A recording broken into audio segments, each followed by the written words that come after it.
Good morning dear ninth class geography chapter number 4 जलवायु, जिसमें हम बात करेंगे कि भारत की जलवायु कैसे है, जलवायु को प्रभावित करने वाले कारक क्या हैं, मॉनसून क्या होता है, भारत की कौन कौन सी ऋतुएं हैं, इससे संबंधित हम इस विषय में पढ़ेंगे। पहला प्रश्न है, भारत की जलवायु को प्रभावित करने वाले कौन कौन से कारक है, यानी कौन कौन से कारक है जो जलवायु को प्रभावित करते हैं।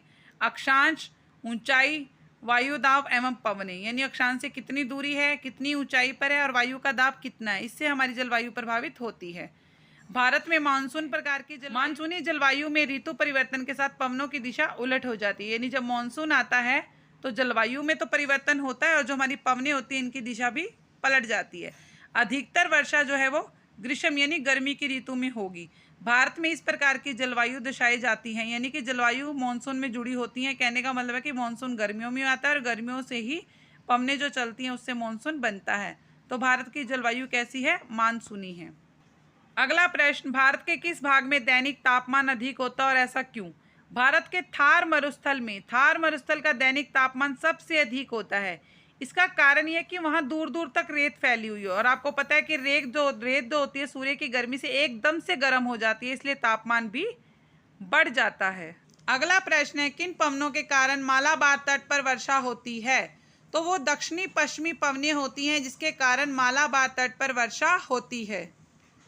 अगला प्रश्न, मानसून को परिभाषित करें और मानसून विराम से आप क्या समझते हैं। विराम का मतलब होता है कुछ समय के लिए रुक जाना, रेस्ट करना। मानसून शब्द की उत्पत्ति अरबी भाषा के मौसम से हुई है और मौसम शब्द का अर्थ होता है ऋतु, ऐसी ऋतु जिसमें पवनों की दिशा पूरी तरह से उलट जाती है। मानसून में विराम, भारत में मानसूनी वर्षा लगातार तो नहीं होती, कुछ दिनों के बाद वर्षा शुष्क अंतराल आ जाता है, यानी कभी वर्षा होती है और कभी वर्षा में अंतराल आ जाता है। तो ऐसे में मानसूनी गर्त की स्थिति में परिवर्तन होता है। गर्त की स्थिति जो उत्तर से दक्षिण की तरफ बदलती रहती है, उत्तर से दक्षिण की तरफ। जैसे ही गर्त की स्थिति उत्तर से दक्षिण में होगी वैसे ही क्या होगा, वहां पर वर्षा होने लगेगी। इसलिए दक्षिण में होती हुई वर्षा, क्योंकि वहां की पवनें दक्षिण से अंतराल रहित होती हैं। अंत में हम यही कहेंगे कि इसे मानसून विराम कहते हैं, यानी कि लगातार वर्षा नहीं होती, कुछ समय के लिए होती है, कुछ समय के लिए रुक जाती है और यही परिवर्तन होता है और ये होता है पवनों की दिशा के कारण।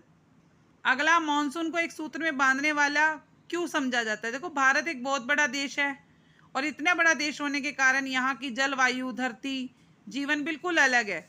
मानसून जो है भौगोलिक क्षेत्र को एक रूप में बांधता है। यदि आपने देखा होगा कि लगभग जो मानसून है वो समस्त भारत को जोड़ने वाली ऋतु मानी जाती है।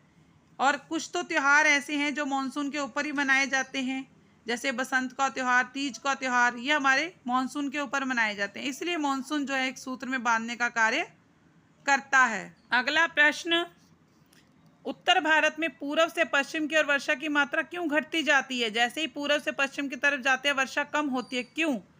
देखो, खाड़ी बंगाल की मानसून भारत में सबसे पहले उत्तर पूर्व में जाती है।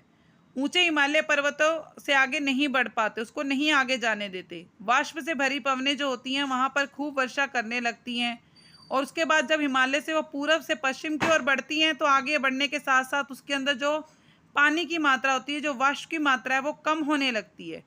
इसलिए उत्तर भारत में पूर्व से पश्चिम की मात्रा जो है, वर्षा की मात्रा घटने लगती है। यानी खाड़ी से बंगाल से जब होते हुए बादल आते हैं तो हिमालय से टकराते हैं, हिमालय पर वहां पर बरस जाते हैं वर्षा के कारण, और फिर नमी की मात्रा जो है, वाष्प की मात्रा है, वो घट जाती है। जैसे ही पूर्व से पश्चिम आते हैं तो वो मात्रा और घटने के कारण वर्षा नहीं। फोर्थ, कारण बताइए, भारतीय उपमहाद्वीप में वायु की दिशा में मौसमी परिवर्तन क्यों होता है।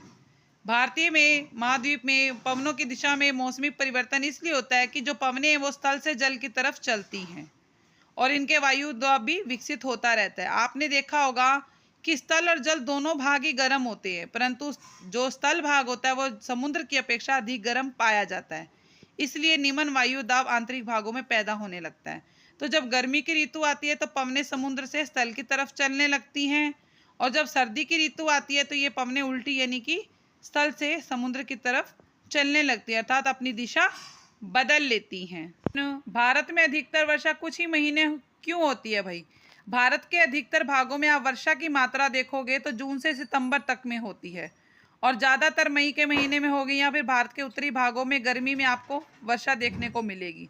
सर्दियों में वर्षा बहुत कम होती है, ठीक है, और अगर होगी भी तो हल्की होगी, क्योंकि वायु का दाब बहुत कम हो जाता है। हिंद महासागर में वायु का दबाव अधिक होने के कारण कई बार उन क्षेत्रों में अधिक वर्षा देखने को और जब ये पवनें हिंद महासागर से चलती हैं तो इनमें वाष्प की मात्रा अधिक होती है, परंतु आगे बढ़ते बढ़ते इनकी आर्द्रता समाप्त हो जाती है और भारत में पवनें जो हैं वो जून से सितंबर के बीच में सक्रिय रहती हैं और वर्षा करवाती हैं। तमिलनाडु तट पर शीत ऋतु में वर्षा। तमिलनाडु में आगे बढ़ते हुआ मानसून की ऋतु में ही वर्षा कम होती है।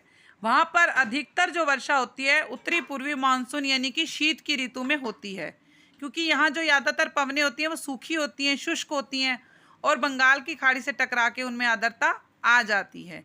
इसलिए तमिलनाडु की तरफ जब ये बढ़ती हैं तो काफ़ी वर्षा करती हैं और इसलिए तमिलनाडु में शीत की ऋतु में वर्षा होती है।